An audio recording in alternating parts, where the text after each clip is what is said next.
Hey everyone, I'm Ananda, the Galactic Mystic, and this is navigational astrology where we are navigating the leading edge of consciousness.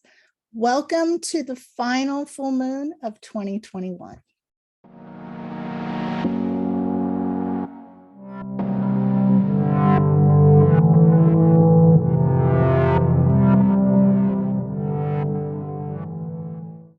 Big hugs to all of my subscribers. And if you are new here, a warm welcome to you. I hope you enjoy your stay and consider joining us. I'm Ananda, and I make videos about astrology, mysticism, and folk magic. So here we are at the final full moon of 2021. This is a Gemini full moon at 27 degrees and will occur depending on where you are on December 18th in the evening or December 19th. Excuse me. This Gemini full moon is bookended by the ancient festival of Saturnalia, which occurs on December 17th. And then, of course, we have the Winter Solstice, Yule, on December 21st. So if we were to look at the entire year and think of it as a lunar cycle or one lunation, the winter solstice would be the new moon of the year. The rebirth of the sun is and was celebrated by countless cultures, and we are all inherently tied to this cycle because we are all interconnected. And our DNA knows this and is tied to our ancestors, whether we are consciously aware of it or not. And all of our ancestors celebrated this event in one way or another. The lunation of truth, which is the Sagittarius Gemini lunar cycle, will carry us over the threshold and into the new year. This Gemini full moon, so the seeds of truth that we planted, that were sown on the Sagittarius New Moon earlier, these have ripened, and that's what the full moon is. It is the ripening of these fruits. So I wonder what things have changed in your life. Are there things that you have changed your mind about, or feel differently about, or see differently? This would be the effect of this cycle of the moon. You know, a lot of people think that only one thing is true. And then other people think that truth is more of a subjective, personal type of truth. And in both cases, there are pitfalls. So Gemini likes to ask questions, explore and ponder, and change our minds. Gemini really likes it when we change our minds, to let in new information and just to explore for the fun of it, or to find it fun to explore. So with that in mind, that's the dog moving around on the floor. Isn't it amazing that this full moon is aligned with Polaris, the North Star? So Polaris, the North Star, sometimes called the Lodestar, is in the constellation of Ursa Minor, the little bear.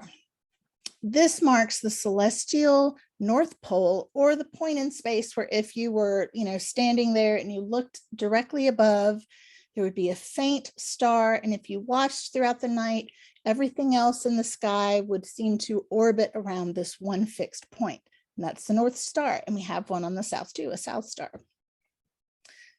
So this is often viewed as a point of condensed energy and a reminder of our interconnectedness with the greater cosmos.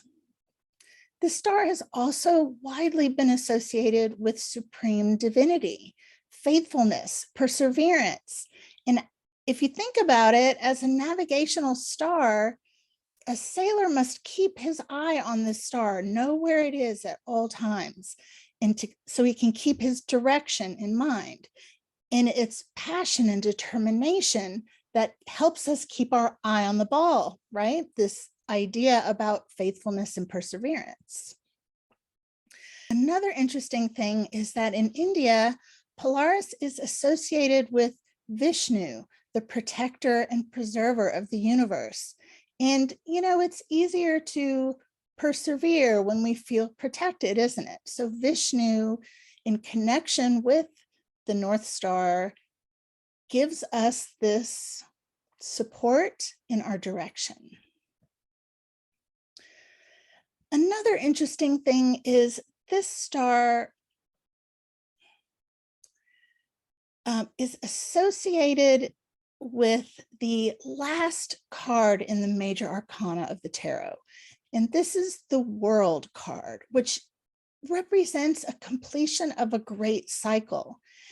And we can continue to connect these dots when we think about the fact that this moon is also conjunct the star Betelgeuse, which is in the Orion constellation.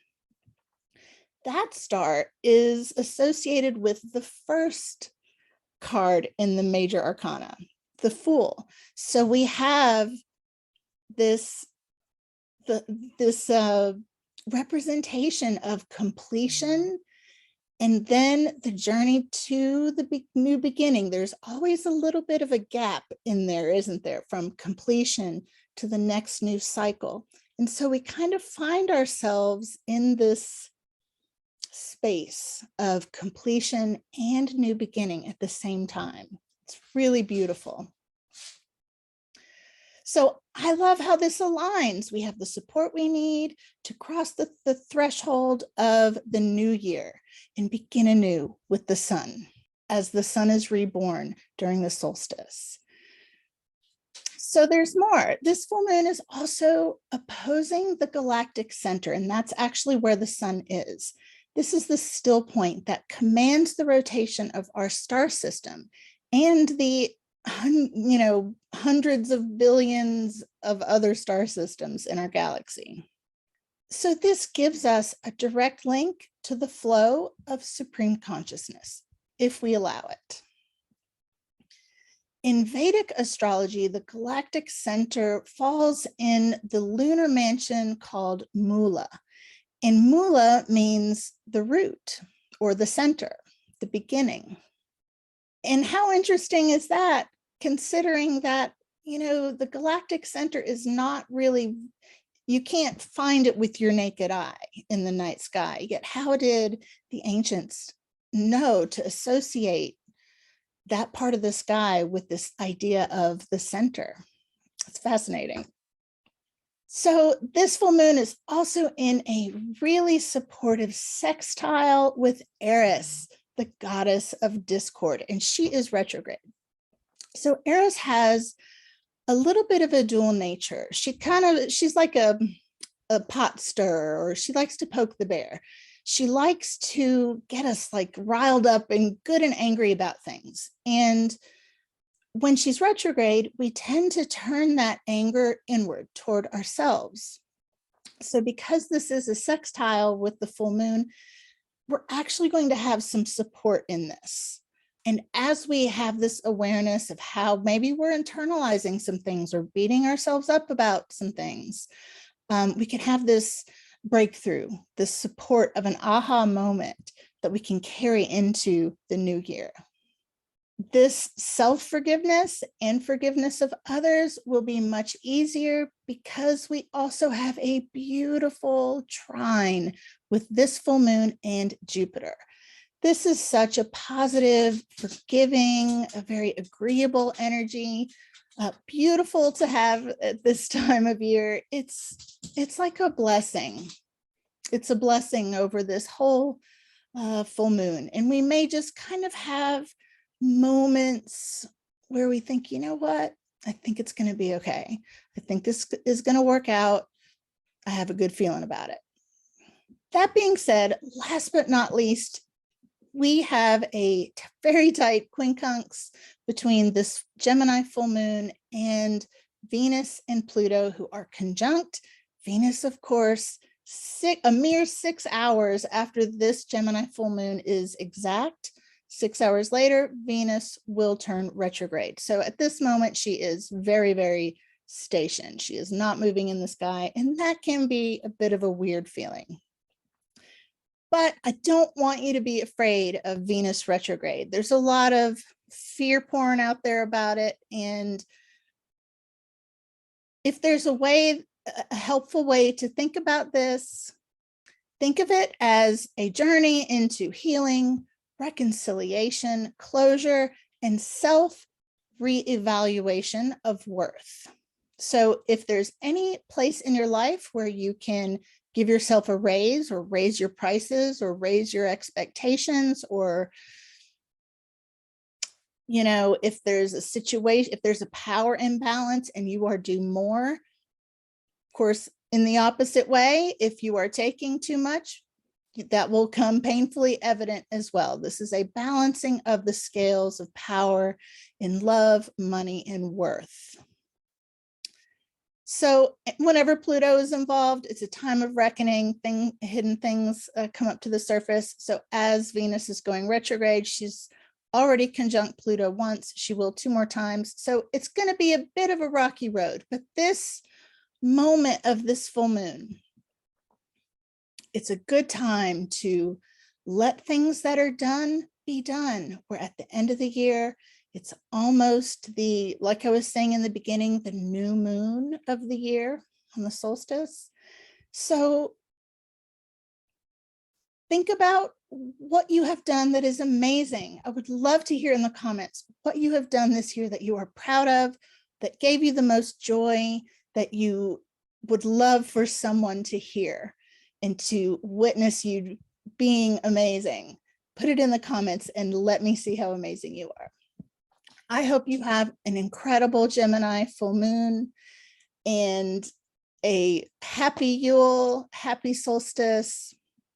If you would like to get daily updates on the astrology and the general energy and just connect a little bit, you can follow me on the socials or on the community tab here on YouTube. I post almost every day. And thank you so much for spending this time with me. Thank you so much for shining your light in this world. We need each other. I'll see you soon.